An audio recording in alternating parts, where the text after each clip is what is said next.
حريص عليكم بالمؤمنين رؤوف رحيم.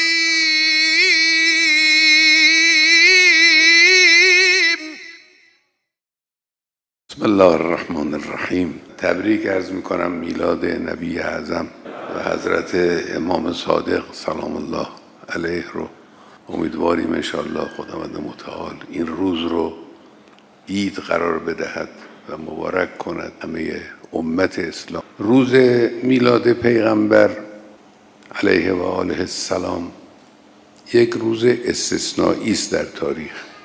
علت همینه ولادت نبی مکرم مقدمه ضروری و لازم نبوت ختمیه است و نبوت ختمیه در واقع نسخه نهایی و کامل برای سعادت و تعالی بشر.